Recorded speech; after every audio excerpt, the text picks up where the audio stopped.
thank you very much, Bahman Kalantari, for inviting us to come here to this beautiful place. We all are from Austria, from Vienna, and we all come from the University of Applied Arts. We are coming there from the Department of Art and Design Education. I work there in the fields of design research as assistant professor of Professor James Cohn.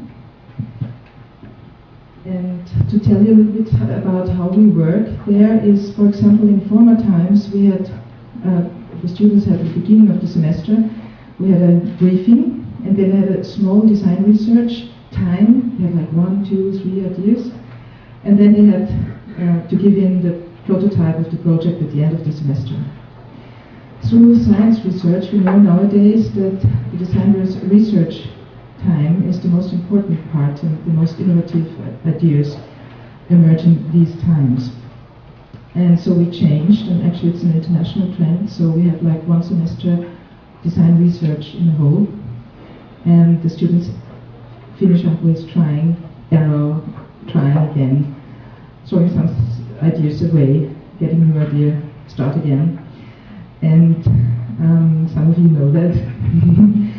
And so this is the way we work now, and I want to introduce you the students. Petra, Ilias.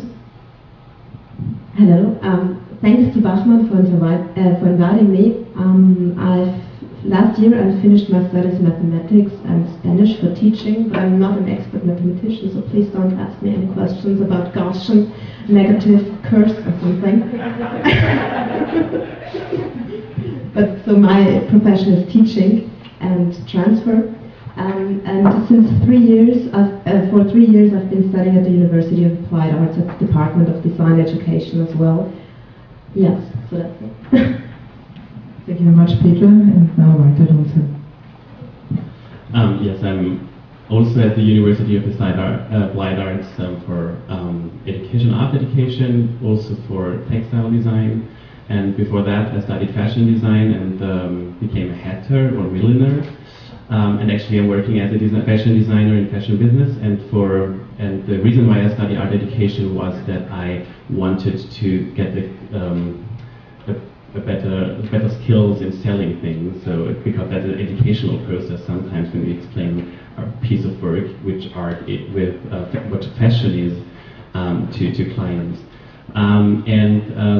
It's only 1 year ago I had my first contact with higher math, because there was a project at university called Math Goes Design, and James, our professor, asked me, well, Walter, why don't you want to accompany us? And I said, no, I was so bad in school in math, leave me alone with that. But I finally signed in the workshop, and it was pretty interesting for me because the discussion with the students from the Technical University who studied math was so interesting. It widened my horizon in creativity way of thinking so much that I'm pretty glad about having the possibility to go on working now with the program of Bahman Kalantari, and yeah, the whole work was pretty interesting for me. So I'm not a mathematician, so I ask someone else. So, yes, I myself, I'm an artist and scientist. I work on the interface between art and science, actually. And the aim of our research here was to find out the inspiring aspects of polynomiography in our art and design work. And our central question was if and how polynomiography stimulates our creativity and where it would lead us. So now we would like to show you our journey of discovery in these creative projects, and wanted to ask you, shall we? Yeah.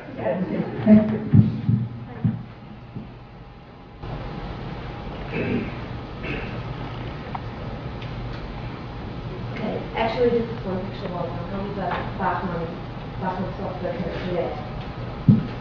So. Well, it's kind of colorful in first place, and well, I would be interested how it works, how are these pictures made? They're not painted, they're made by computer, and something mathematical is behind it, isn't it? Yeah, actually it's a polynomial. The polynomial is very basic here in math. So you just A what? a polynomial. Okay. Those are the x and z. Yeah, these curves you do. Okay. Yes, that thing. So for example, if you have polynomial, I'll show you.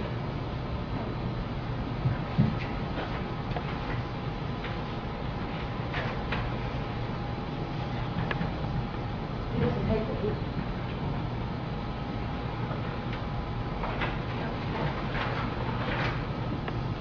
Okay. Well, actually, I can use another piece of paper as well. So if you have polynomial, that's not something.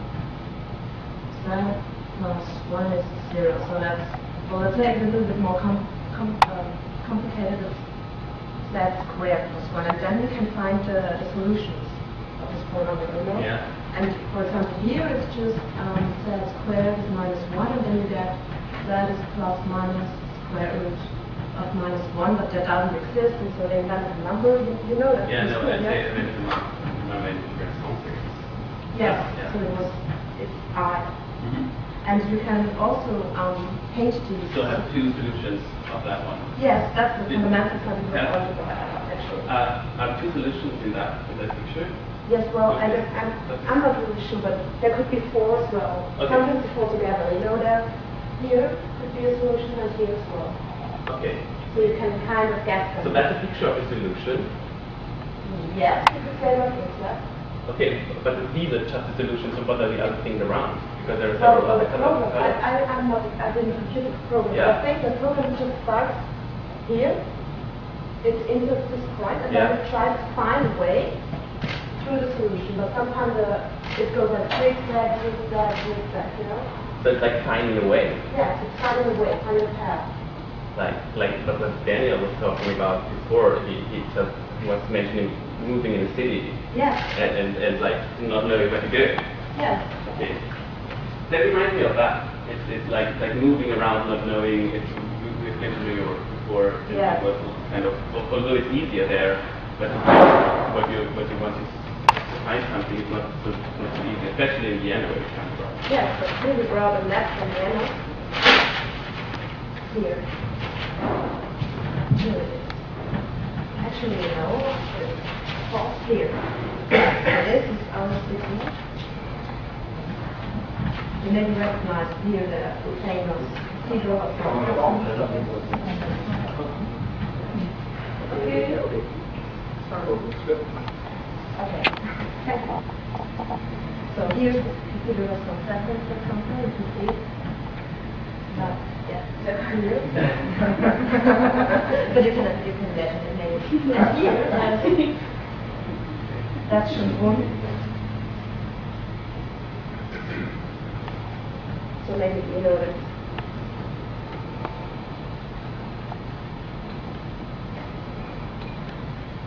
Yeah, it's one of our biggest castles in like Versailles, but not that huge. And it has these Baroque gardens, which are quite famous for French architecture gardens. But sorry for interrupting you. Yeah. First, I think the iteration lines, they are something very interesting. I did some pictures with them. Oh, like how you move in a city. Yes, and it reminds me somehow of moving in a city. If you put it on the map, you can just imagine here your starting point. Actually, it's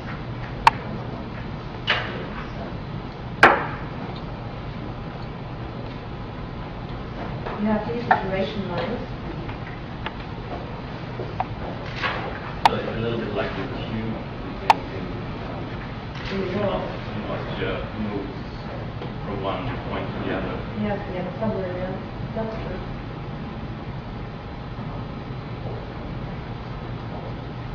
And if you put all of them together, you get a picture like this, for example, which I think is also very interesting. So you can see here the path and find 2 solutions. Okay, but that's not necessary for me, because what I see is just kind of a skyline. Yes. Like the pyramids of Gizeh, or or whatever it is, like modern, kind of modern architecture. I like the and there are those points of convergence where all the lines come together. Yes. So probably these might be some of the solutions you mentioned, because all the paths come to one or the other solution. Yes. Okay. And look here, sometimes it's possible. If you just use the iteration path. The cable for this afternoon. Well, that one is really cool. I mean, it's ready already. You just need a hat. An arm. That's why. And probably that's going to be a hat in a way. So it reminds me a little bit of these semi-active completed things. So that's pretty nice. Going to be a good inspiration for fashion design. Yes. Or for kind of animals that are not. Yeah, this could be probably with ears, kind of just box or whatever, with crawling around.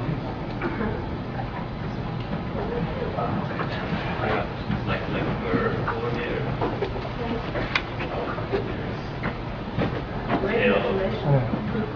I like these pictures because they're just evoking so much. Yes. And another thing that you were talking about that the program tries to find solutions. And when I'm thinking about the way how I think, I have those solutions in my head in the form of points of convergence where all my thoughts come in. Because as a designer, whatever I see comes to, oh, what could it be for me? Could it be a dress? Could it be kind of an animal or something like that? And the other solution is that I think, how could I use it probably in school or how to teach someone, or if I could use it for a piece of art, like or architecture or something. So these are the solutions in my head. Whatever I see, wherever I go, I go to. I want to come to these points of convergence in my brain, because these are the things I'm always thinking about. But as I said, walking around in the city, I think when I walk through the city, I always see something, and that what I see reminds me of something, and so I make connections. So it's the same thing, you know. Yeah, like it's you see something, you make a link to it, and then your mind. Because what you're used to thinking about. Yes. Yeah. Yes. So, I think what I'm thinking about is what kind of numbers could be put in the formulas to create pictures. Because it's just yeah, but you have to choose them in a way. You know, like just you can put any number in there. Yeah, but how to choose? Because there are several numbers you can do. What could be state? Well, actually, we could try to make some polynomiography out of our own life, maybe. So that's going to become like a little bit like astrology, like reading your picture. So that was. Yeah, that's actually my personal. So you put some of the numbers of your life. Yes. In it, and you can generate this picture. Yes, that's the way. So you were a kind of a butterfly, or maybe. You seem to be quite psychedelic. Well, all the pictures look like. Okay. So that's the formula behind it. Yes. You're quite a psych person. Well, let's see what I think yours picture is next. Yeah, mine as well. Huh. No, it's good. Oh, no, that's true. You're kind of more complex person. Of course, you're older than we are. For sure. I think, for example, I would try it, for example, when I try the different colors, it reminds me, for example, if you use it here, let's think about, we have shampoo. Okay, this is my polynomiography. yes. Okay, so if I look at shampoo, actually we try to bring some maps also, because there's some people who always love to run around. I heard about in the morning, and so we have a plan there we can pass on afterwards, where you can find, for example, especially the lines you could take, the iteration line maybe, to run around in the garden of the room. That would be Yeah. So what you did is to combine the way Baroque gardens are built with what you saw in polynomiography. You saw kind of hedges and how flowers are planted in the Baroque gardens. Yes, exactly. And I think it's very interesting because, well, it is a concrete garden. Concrete garden? Yes. And it's a garden without flowers. No, I mean not in the artistic way of understanding. But for example, if you imagine, actually it was made to imagine the possibility of infiniteness, yes, of infinity, yeah, of the garden. The patterns are very similar, like in polynomiography. So the patterns of the Baroque garden are very similar. How they are built. Yes, I think so. Yeah. So that reminds me of what Daniel said before, like the garden and the physical construction, the fractal patterns that are in those architecture. Okay. So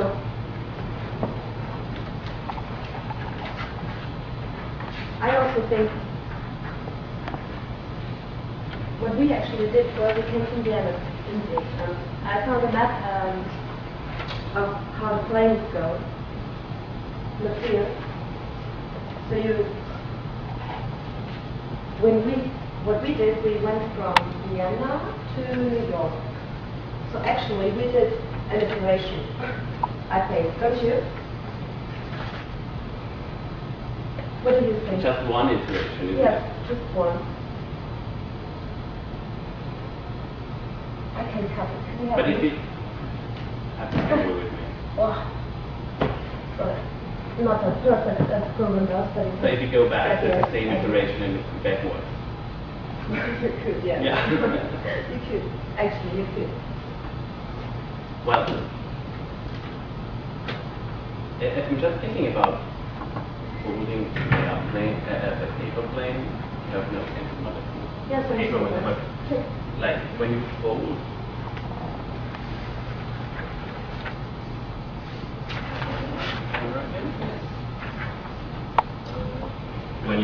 When you fold something, you have the plates in the paper. Probably they could be compared with the way the iteration lines are on the pictures, like that one. Iteration line. So could this be instruction how to fold things in a way, like for the dress? Use it as close.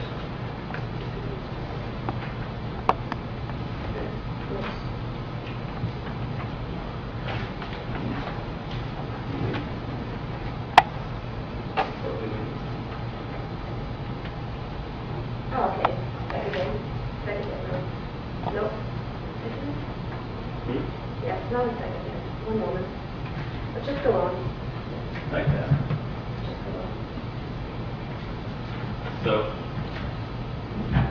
if I unfold it again, I have those quite similar lines in it, but they're more symmetrical, are they?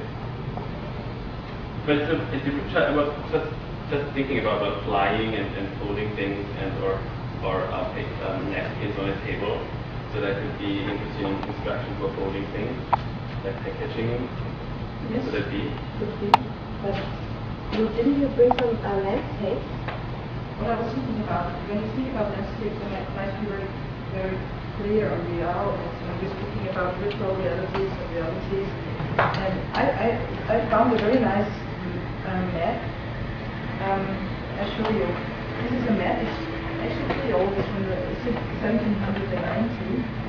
It's from Basel, from an artist. And this is actually it is a very abstract country because it's telling something about love.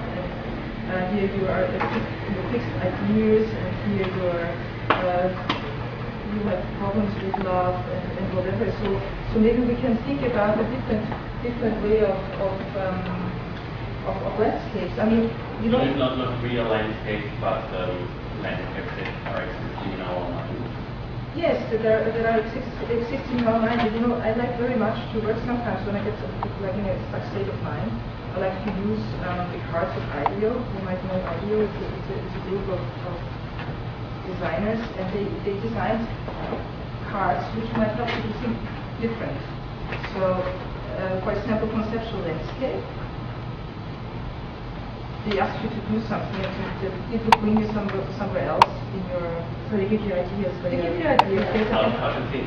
They give you ideas how to think, and they also use this map. So I think it's about thinking about further. Open up your mind of your associations actually, and how you love to see things. Actually, when you got stuck, there's a technique in mathematics as well. I remember that it cuts the plane and just stick it back together. You can use it in functional analysis. You stuck the plane? Yes, so you got stuck. Haven't you? So what does it need to? Oh, okay. I tried to divide it. Into several pieces. Actually, it's all one polynomiography. So that's one polynomiography of the Kalantari.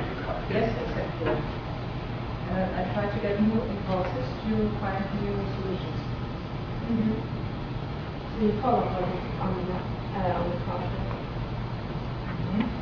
It looks a little bit like you use those lenses when you're in the scene world, like you cut the lenses with that one, like cutting things and getting a new view to the things you see. So that's really help us to get into that one of those conceptual landscapes in other kind of world, not just stuck in the real world, like the city maps and gardens. To give this to be imagine you would have like glasses and you would see everything cut like polynomiography, you know.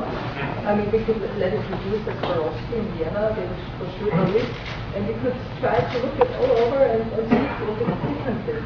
So we probably should invent kind of a polynomiographical lens in front of our eyes.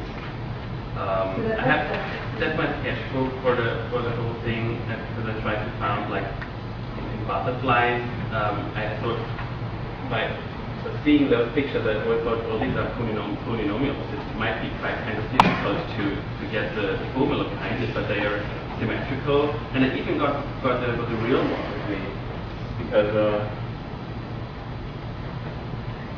that was in one of our cottages. Oh. Yeah, it's destroyed because of the light. But when you they're symmetrical as well, the other half there. What do you use? Okay. Oh, hey, I found your. Yeah, that's what I'm talking about. I was talking about, like if you put a polynomiographical lens in front of our eyes, so we could explore new worlds. And that's what it should be for our work, to gain something new, not just stuck in the real world. Ruth, didn't you want to talk about an artist? Yeah, I was thinking about making discoveries. It's like making a lot of voyages to make travels and think about. I brought a book here from it's very interesting. It's Mateus-Berr, and she was so interested also in butterflies and caterpillars. Actually, it was so strange because she was living 1647 to 1717, and she was like at that time collecting caterpillars at home. I mean, it was really strange. A woman was collecting caterpillars at home, and actually all went like worms for people. And she started to draw them, and actually she was an artist and a scientist also. And she did a lot of artwork, and she went to Suriname. Here again, these lines, I think it's interesting, and she also tried to find out what kind of caterpillars and insects live in Suriname. And she went there alone. She went alone. She even took us also. Yes.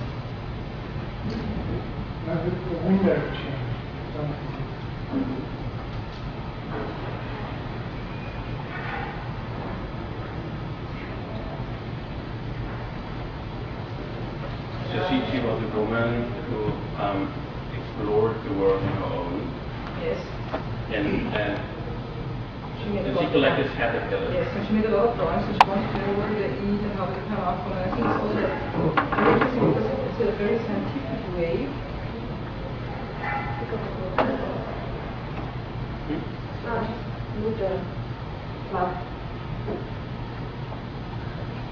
But go on.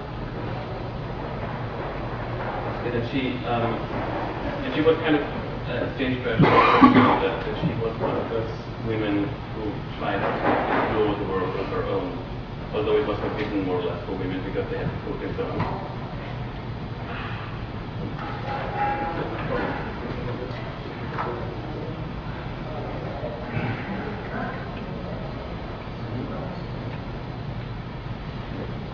But actually, the interesting thing was that she was very fascinated with flowers, and she would like, there was the time the tulips were very special.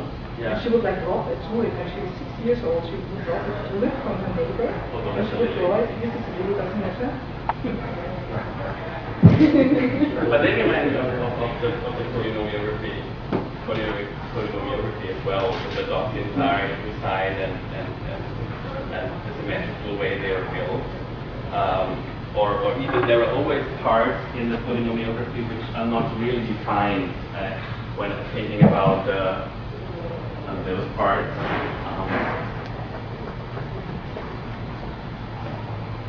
Those parts where you do not know what it is. So that reminds me of those itchy things you always put in wedding bouquets. But to come back to the caterpillars, she found out that out of the caterpillars, those butterflies she found out about, she got an idea about the metamorphosis. Yes, exactly. And you told me that you are so much interested also in yes, it's not by chance that I have a butterfly with me, because I was collecting it when I was a little child, because I was so fascinated by the metamorphosis, and that's a symbol for creative working for me. Because in my brain, I'm so fascinated by that my brain is able to see something and to translate it into something completely else. And that's the kind of metamorphosis for me. So when we see these pictures, the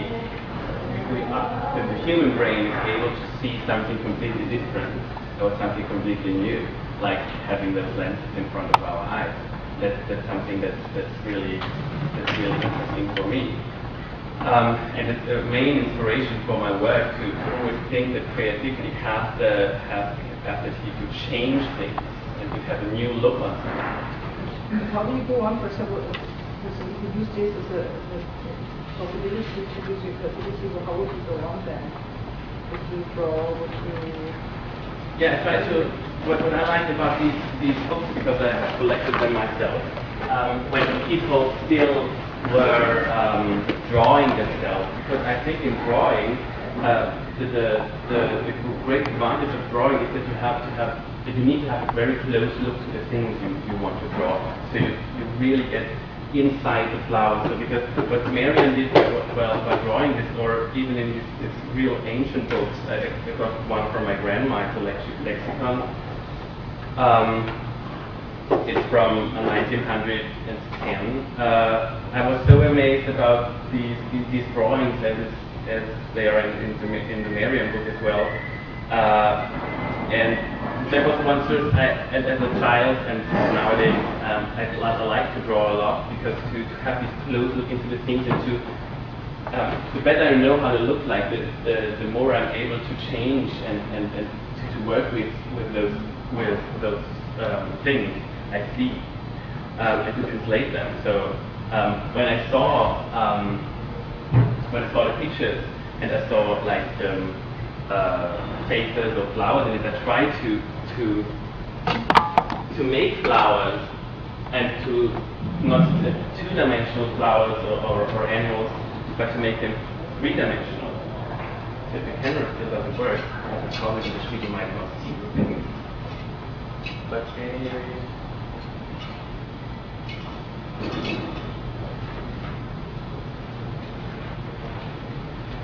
So what I did, let me pass through some of the.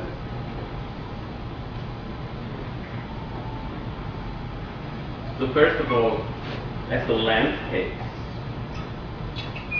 as Ruth did, like gardens and so on, and I tried to get a picture of how landscapes might look like, where animals or plants might grow, like polynomiographical landscapes, and I tried to invent after those pictures animals, and to draw them in a way like Marian did. But your association was with polynomiography. Yeah, I saw them in those pictures, like that is not on the picture. It was yeah, that's right. So like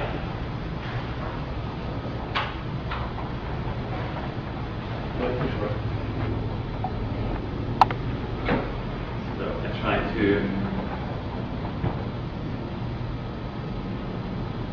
direction. This is the folio of my. So I saw kind of a bug in here. I tried to imagine how it would look like on the other side, and how it would look like if I saw it from that direction. So I tried to turn it around to make it three-dimensional.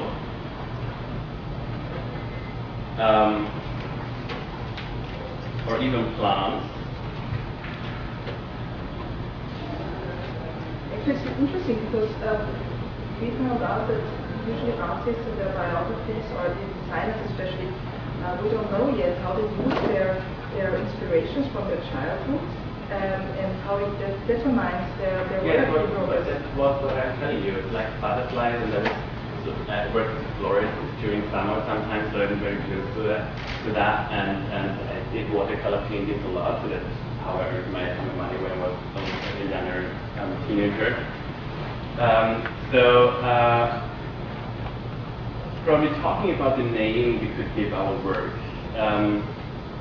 It's like I only that's what they're saying that we're talking about in one of our lectures. Yes, it was you realize, it means you realize what you inhabit, what lives within you. So you can, the equivocation means that you only can see what you have already seen. Yes, kind of, or what you know. But that would mean that you can not really change things. Yeah, you can, because you can make innovative things out of it. You can take parts of it, and you can create new things. Okay, but it just depends on the imagination of what you. I think it's important that you get back and try to find out. Just, doodling. You try to draw something what you're interested in, and then you find out some pattern which reminds you to a different solution. so what you're talking about is that I cannot come over the problem that I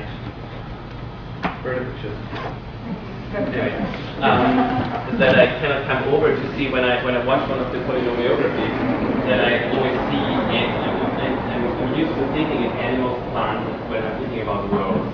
So I cannot come over it. That's right, because when I was trying to draw these things, I realized that I always think when I'm thinking about animals, I want to think about eyes and flies and feet and so on. Or when I'm talking about plants, I'm thinking about blossoms and leaves and something like that, because I'm used to thinking that's what the implication from chemical literature is. Right? Exactly. Okay. But he might have also meant it in a different way, but I like the same because it says quite a lot about possibilities.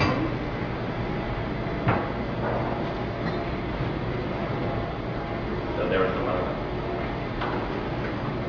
Like this orchid, and or I tried to invent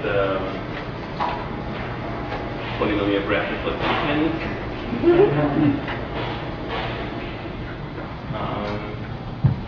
Or you did the same, so you design and like, how is that flower called in English?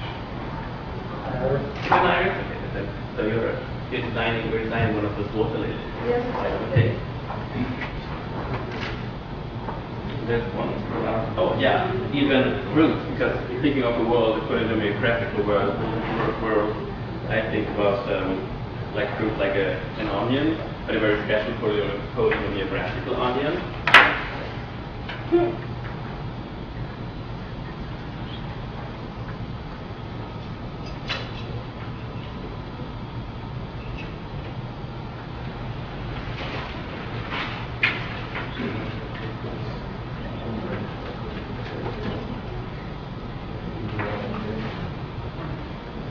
So we're back with the camera now. But you those things. Okay, we tried it. Okay. But it would be also interesting because I think you also worked on subjects like this, right? Different. Yes. Cool.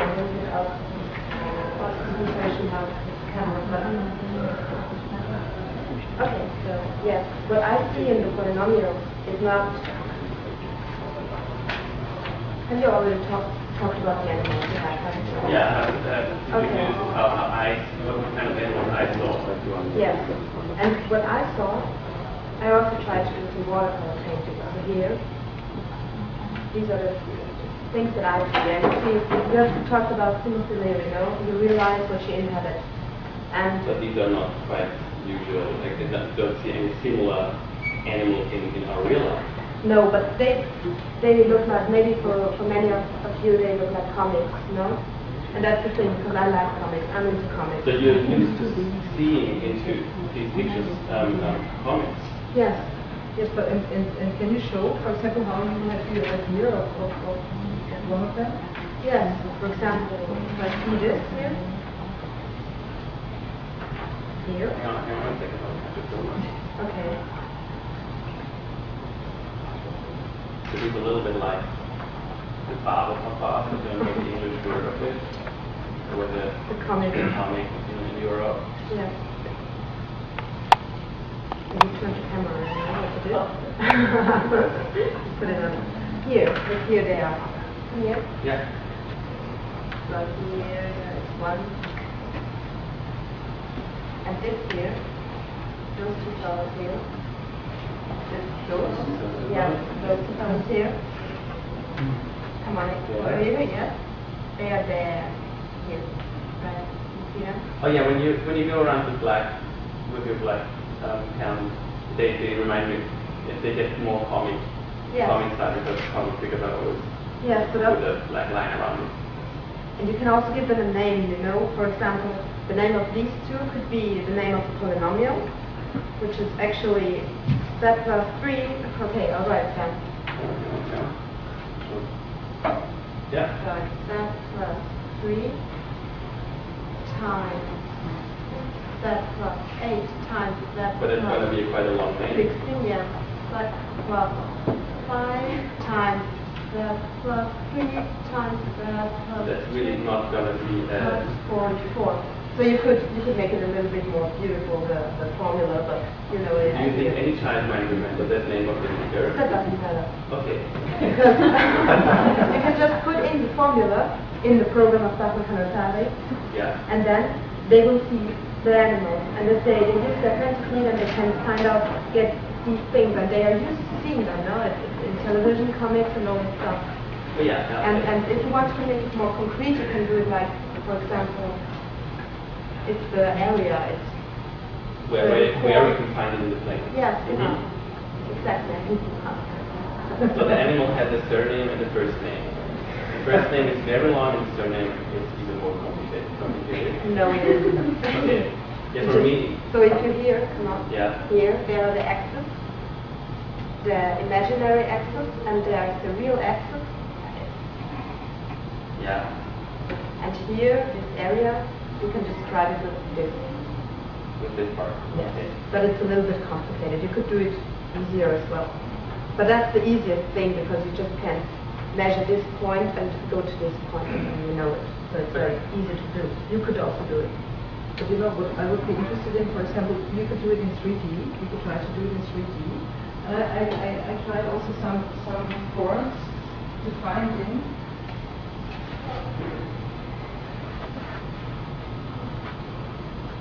example, may I use your paragraph, please? Yeah.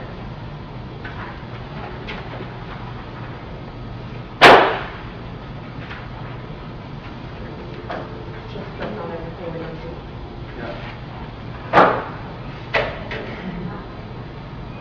Okay. Anyway. Yeah, kind of. So, for example, there are some forms I could imagine. They are like three-dimensional if you look at polynomiography. What are they, you think? Sorry? What are they? What is this? I don't know, they can be big sculptures, they can be, I don't know, I show you something, I thought it could be furniture for young children, people. This could be a slide. But they're just models, yes, and they're just, I'm sorry. Sorry. So it could be just parts of, this could be, for example, a slide, but I mean, it could be also a big object only.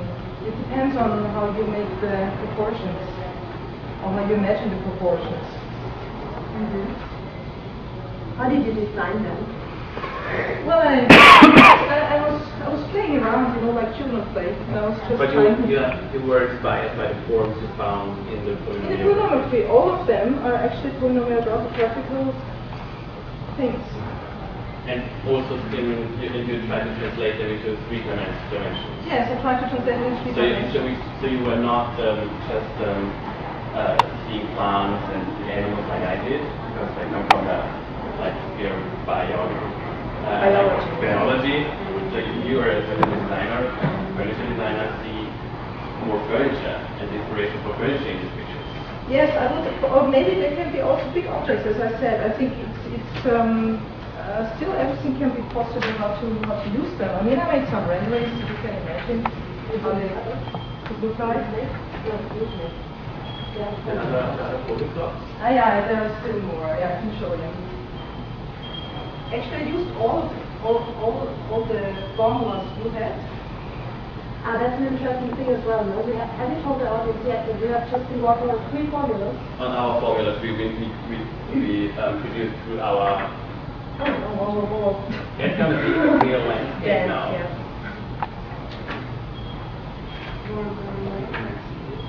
So it's actually all taken out of polynomiographical inspiration. I will show you. For example, I did this red one. This red and orange one is one of your poly.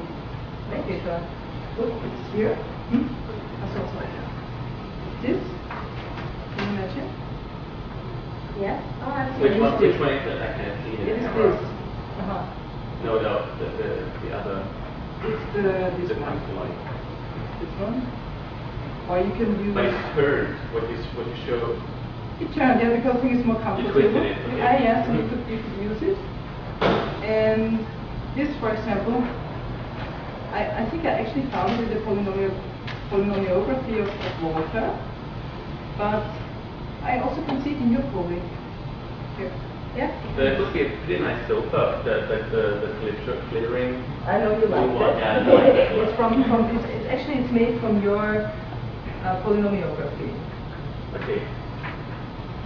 But you also do the 3D work more, don't you? Yeah, I try to get in 3-dimensional in real, like from my paintings, to get some soft sets out of it, to playing around with.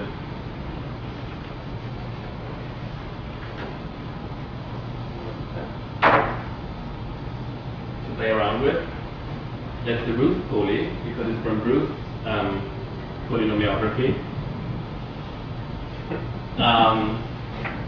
And from my one, because as a milliner, I like to work with feathers. That's good. I have one of those. Huge close to camera, so wow, that's a lot of work. Yeah, I'm used to it. What do you think about No, it? it reminds me of the carnival, or you can use, I would use it, for example, the carnival, but it's like Yeah, bracelet. for me. Yeah, but for me it's a carnival object, whatever you use it. I mean, you can try to Like- use it on your hand, or I don't know. Like You can try, yes, you can try. Like a bracelet? Yeah, as a bracelet. Why not? I mean, you can use it as a bracelet, or you can use it here, maybe. It also will be. Yeah, why not? Let us try to put it on your hand. Like, I think it's possible to fix it with your hair. So, you would do that with my head? Yeah, could be. Okay. Yeah, you look like an insect. I don't want to look like an insect. And then the third one, that for me, I found that in one of those polynomiographies that a little bit more simple. So the calm one, for me, it's more like doubt. Oh, no. The polynomiography of doubt. It's really soft. I know how you could use it. You could use it, when people go out, they always need to have something in their hands. So, for example, in Europe, they still used to have the cigarettes in their hand all the time. So, I mean, it might be interesting if they wear something like that. Yeah. And yes, and there's something always to touch and feel comfortable. Instead of a handbag or a chihuahua with them, they can do that. It would be really interesting if you're going around on one of those chic opening nights of any theater play or vernissage, and people are asking you, hey, what are you carrying along with you? Yeah, and then that's a poly. It's What is a poly? It's a polynomial animal, and actually it comes from polynomiography. What is a polynomiography?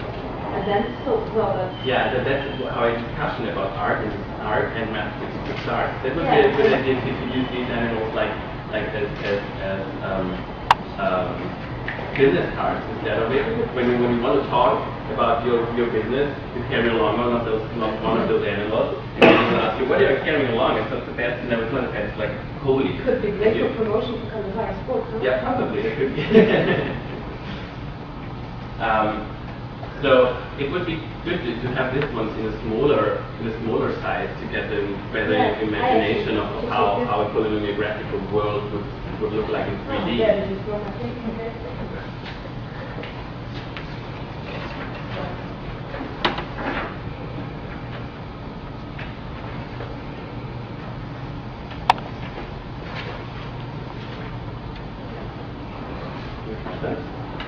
Not yet, but maybe they are somewhere here. So now it's a little, here they are. Well, I already said that I'm into comics, no? And look, it's for example, I made some comic figures as well out of polynomials. So you got inspired from the program Polynomiography and everything?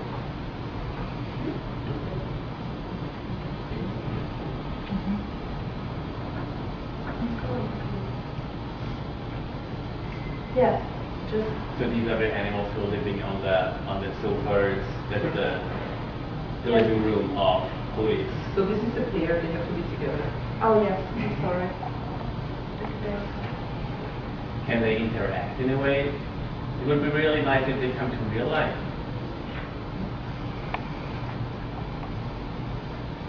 Yes. That one is sweet. You got that one from that's catch on the floor. The very beginning. Yes. Is it the same animal? It's here, yes. Okay. So But that's the watercolor you started from and you made that. yeah, so that's what the process. We were just told by Bahman To work on, go on working, yeah. go on working, and we just let us carry them. And I think I remember those two guys from one of your watercolor paintings. Yes, they are. I think they are here. No. They're under it. So what it is. So what you did out of this abstract piece of work, because that's not really animals for me, it's just like any kind of abstract drawing, you made an animal out of it? Well, it's an animal because we are used to animals, no? It's the same Yeah, thing. we're used to Realize seeing, what you... when we inhabit, we're used to seeing those things, okay? And you said that you would like to come to bring them to life, didn't you? Yeah, that would be interesting. Like in a comic, like I have something. in a cartoon. It's like, they are there, okay. So...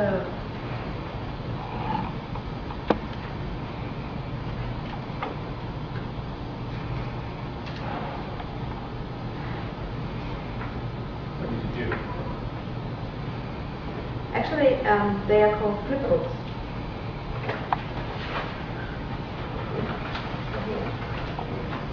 hold it.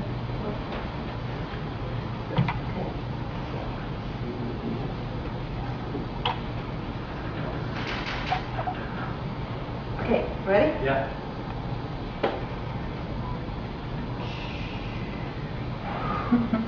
It's just playing around.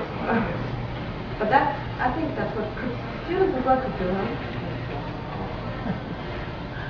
Once again.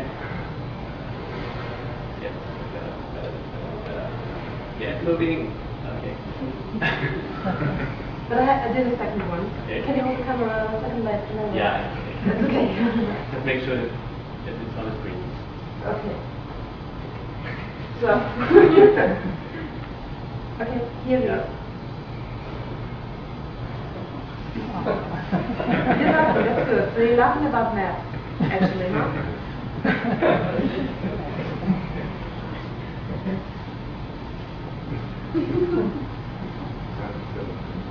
A film is a film, so it's a practice thing as well, maybe.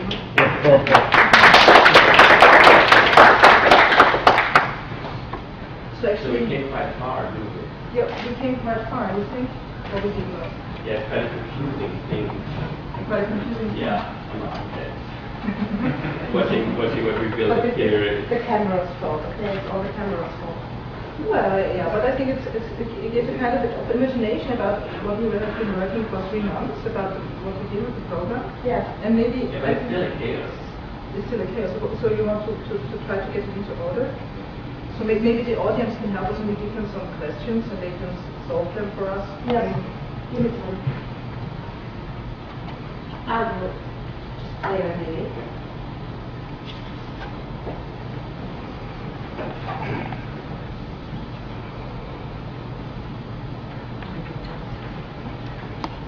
Just pass them through and take one card if you want.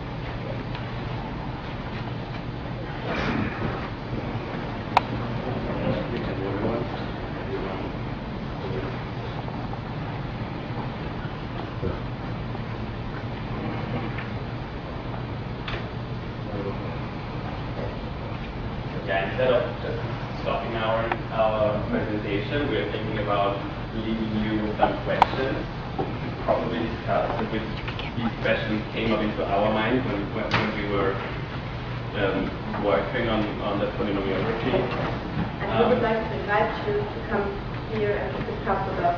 And to have a closer look at what we produced here. Yeah. So actually the tables are too short and the camera didn't work, so we would continue some more hours. I mean, if we would have time actually. But maybe we stop now. Yeah. You see a worried face. So maybe we stop now, maybe do you have any ideas to the answers? And welcome. Just thank you for your patience.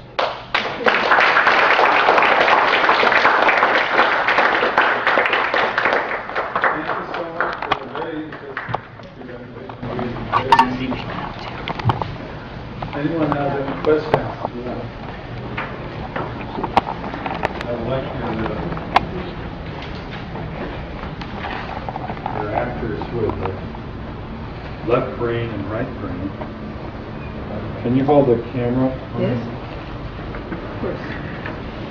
Now, when you were first giving a tutorial about complex numbers, Yeah, okay. You're Madam So left actually, yes, brain. I know what you just want You're to say. Madam You mean that it's Mr. I Right. squared is -1. Is it this? Because Well, that's not correct. I know that. No. No? What you said was absolutely correct, but it's not that close. Because really, all these complex numbers, the solutions to this equation, z squared equals -1, can be given by this 2x2 matrix. All of the complex numbers that you want to believe So all the complex numbers are really very real entities.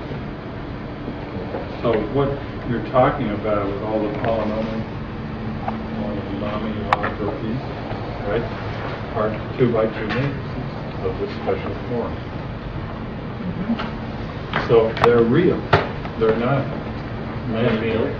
They're not imaginary from the Renaissance or someplace, but they're 2x2 matrices which you can add, subtract, multiply, and most of the time divide. Anyway, that was a comment. Thank you. But I thought the interaction, the way you were doing your performance between the left brain, right brain was really effective. Yeah, it was something that was the most important part for me in working with math and design. That math is for me such a logical, it is a logical and rational field of study. Whereas art is that as well in part, but it allows also a kind of impulsive emotional working. And the combination of these two parts, this ambivalent spectrum, to work between that, that's really interesting for me. And I think that for education,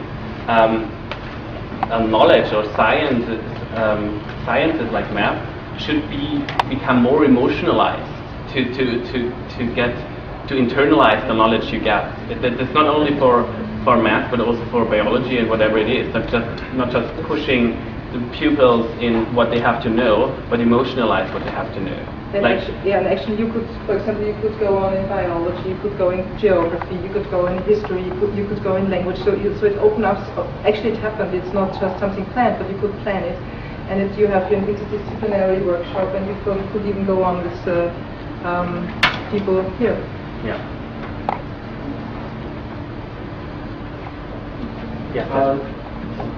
The question I have is about the most hidden picture over there. It has two pictures on top. So it's right at the picture, actual picture on the table. At the lily, there is well hidden picture underneath all those, and there is one picture on top. No.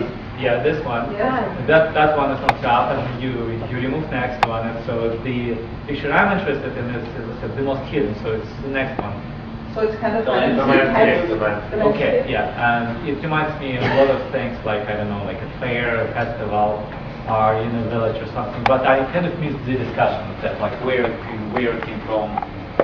And too many people that can represent many things. But so if you could briefly repeat what was said about that picture.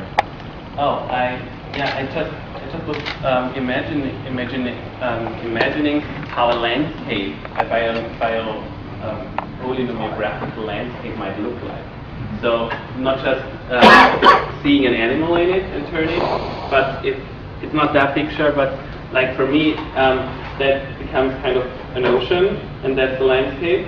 And you, from the bird perspective, is that right? Then I try to imagine what would happen if I'm a boat on the sea. And that's the landscape I saw here. Like I'm a boat on the sea, and that's the landscape with the mountains and the trees, but I cannot define what these dots are. So it's for me trees like plants, and these round shapes and something like that. They are the mountains, like a topographical map. Yeah, we came out from our thoughts and thinking about loud about the map and conceptual landscapes, and then thinking about where we find it. Thank you. So I wanted to follow up with something that you were asking. Among scientists, you will find us often discussing the creative process, and I think that people who initially go into arts go there because they don't think that there's a lot of technical work, and I actually find that an artist is involved in much more technical and detailed thinking and processing than even a scientist is. One has to hone one's craft, one has to have the hand-eye coordination that Helen was speaking about.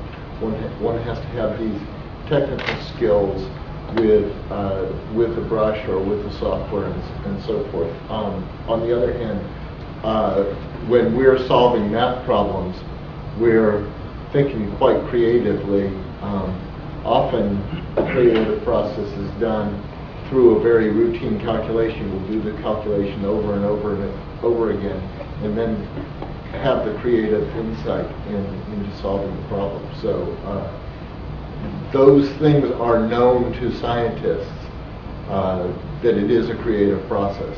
But in solving a formula or something like that, also a kind of technique, like using a brush? Yes, it is. But it's both. It's not that the scientist doesn't know that there's creativity. No, we know that. Do. Yeah. I think it was not that we wanted to pose the question or to say that scientists are not creative. As for example, I'm between both. Yes, right. I'm as an artist and also as a scientist. And so I think the main subject, the most interesting subject, is that we both, scientists and artists, and scientists and artists, they're all the time solution findings, and this is very exceptional. Exactly. And I think if different disciplines meet, and we had a discussion another day at a science center, Netscape in Vienna, and then we tried network thinking, and we tried to explain to people how we work, because it was so strange for them to say, okay, let's start and let's try to find solutions. And then there were a moment where there was a stuck state of situation, and then of coincidence, I had the cards and I said, this is how we work. And this is actually mathematics, but this is the same as we work in creative situations.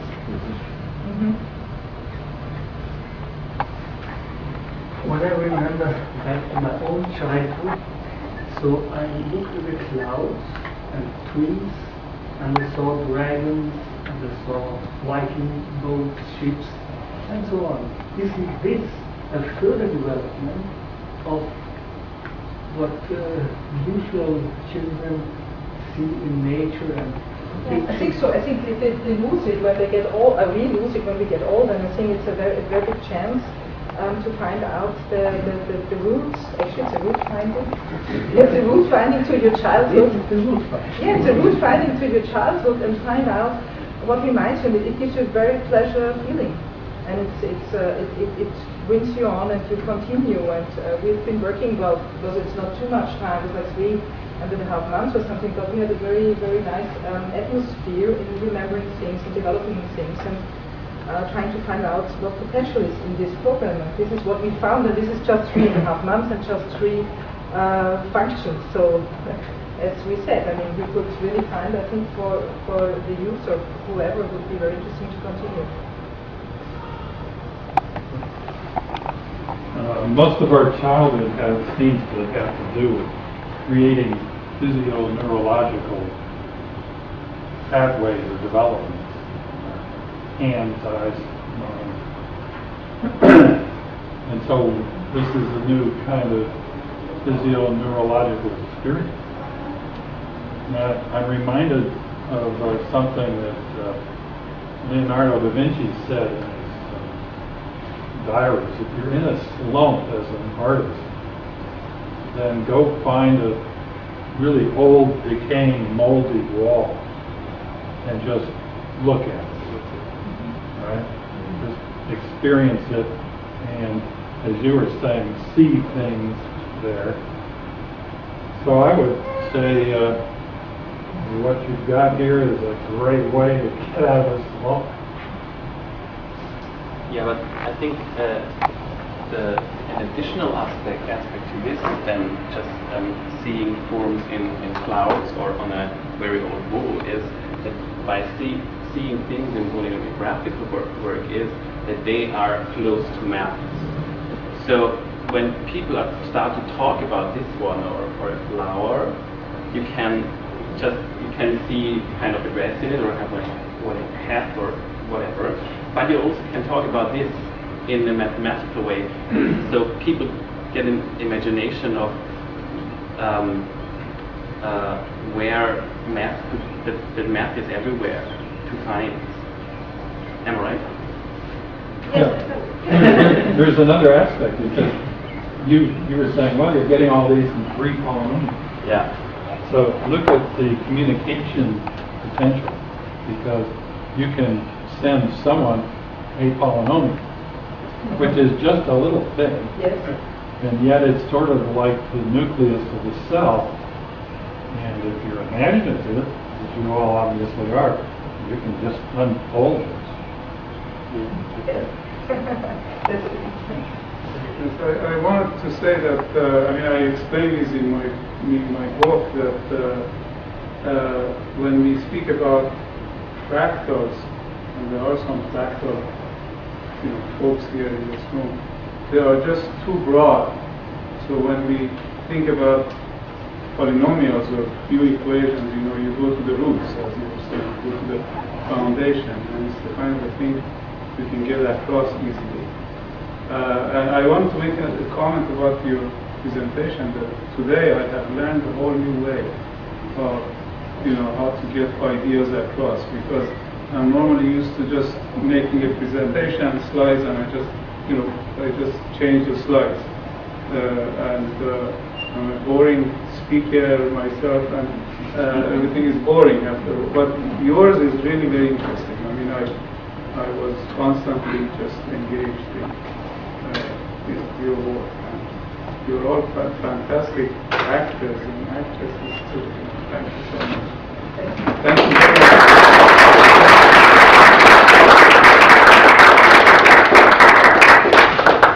I think we should come forward. Do you have a question? I just had one question. First of all, this was fantastic, with exclamation marks. But can any one of you tell me what a splitting field is, or what an extension field is? Maybe yes, maybe we can do that first. But do you know the answer to that question? Well, in German I do. But Okay. I can help. No, I know the answer. I know. I'm like a good lawyer. I know the answer. I'm just wondering how close do you actually get to the math? With your students. After you get them enthused and excited, and they say that, oh wow, this is math, but you actually get them to the math. And certainly understanding how the square root of -1 is not, there's nothing imaginary about that, is a start.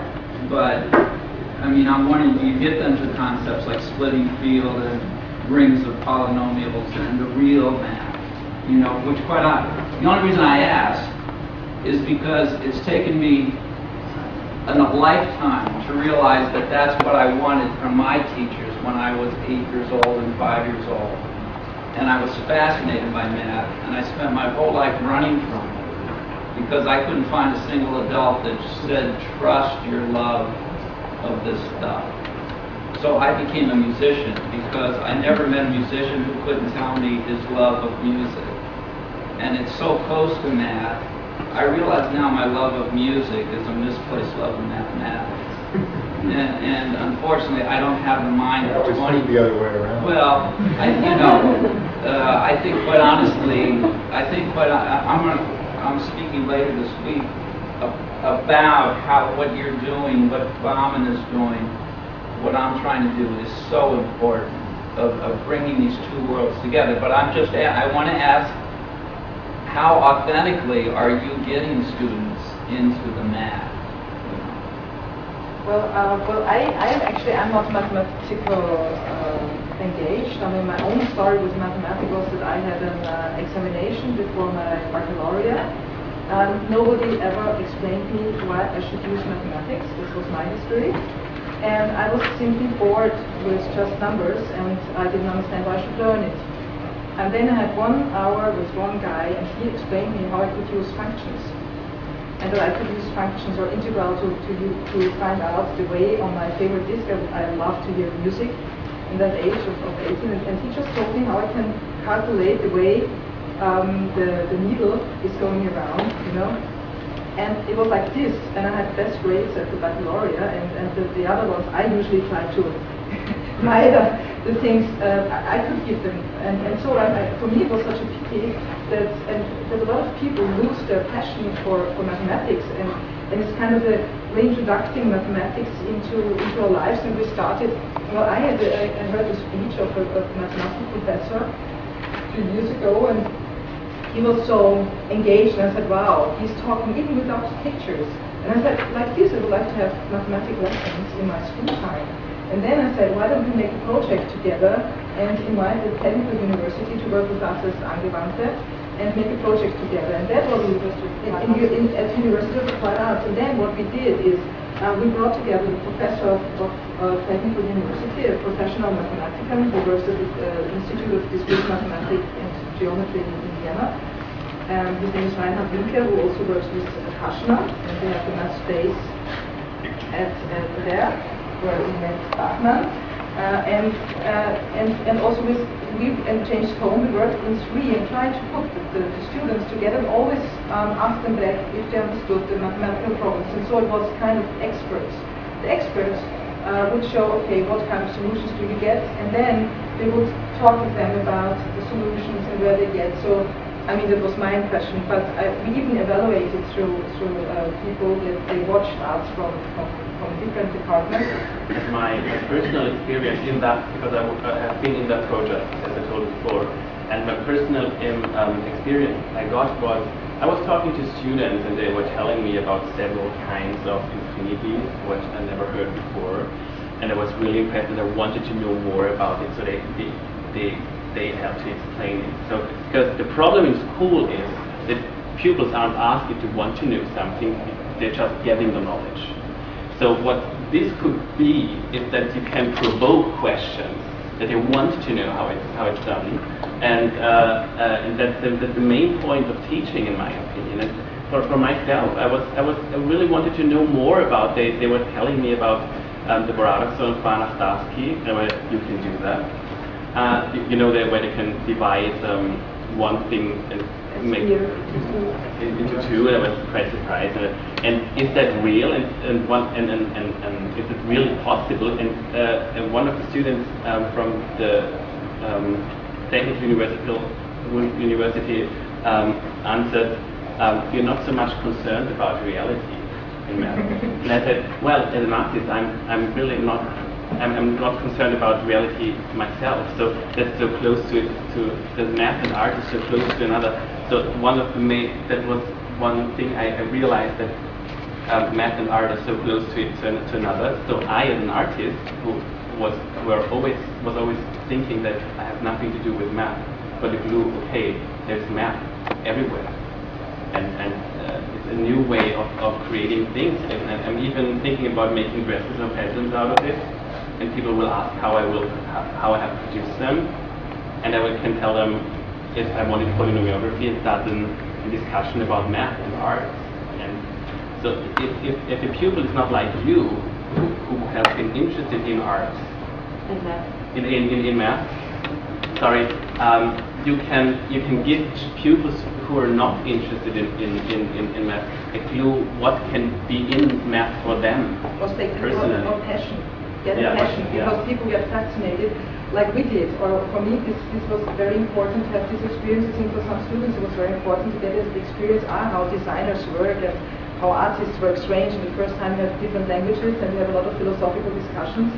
And then we had to kick out the students actually at 7 o'clock at night because they wouldn't stop working, and we needed the rooms. So I think it made a lot with them, and we tried to check it out with experts, always experts together. So because I will not be able to explain things, or even also not James will be able to explain everything in detail as a mathematician would do it.